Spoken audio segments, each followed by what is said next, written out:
Heroes become leaders and give rise to kings. To be precise, we note 8 kingdoms, but one was unlike the others. One was of a people not native to the desert. Let us continue this story. The gate fell, and from its ruin rose rulers forged in fire. The champions who had faced the horrors beyond the world did not fade into legend. They took command. Strongholds became cities. Cities became thrones. And from those thrones rose 8 kingdoms.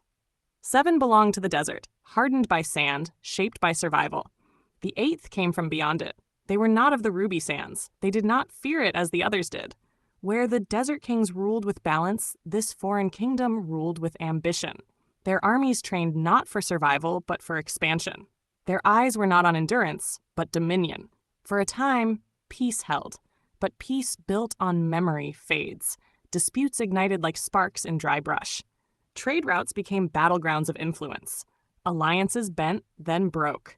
And when war came, it came not as a sudden storm, but as a slow, suffocating fire that spread across the land. This was a war of kings, and it was merciless. Blades clashed beneath burning suns. Wizards turned the very sand to glass with their spells. In one battle, a single archmage unleashed such force that an entire column of soldiers vanished in a storm of light, leaving only scorched earth behind. In another, a desert general held a narrow canyon for 3 days against overwhelming numbers, his warriors fighting until the sands beneath them turned red. Giants who once fought beside men now watched as men slaughtered one another. Even the sky bore witness. There were battles where fire rained from above, where wind itself was weaponized, where the dunes rose and fell like waves under the force of magic. Cities that had taken generations to build were reduced to silence in a single night, and then a symbol fell. A palace, once a beacon of unity and pride, was shattered in the conflict. Its fall echoed across the kingdoms like a final warning.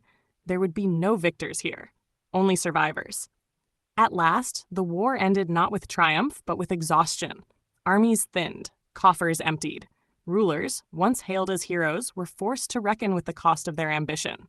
Peace returned, but it was a fragile thing. From the ashes, a new truth took hold. Power must be controlled. Magic must be governed. Those who teach it must answer for what it becomes. The Ruby Sands began to change, not through conquest, but through restraint. And yet, even in peace, destiny was already moving. In that 8th kingdom, the one not born of the desert, a child was born. His name was Durwal. He would grow to carve his own path beyond the sands, to forge power from ambition, and in time, to establish the kingdom of Durmindin.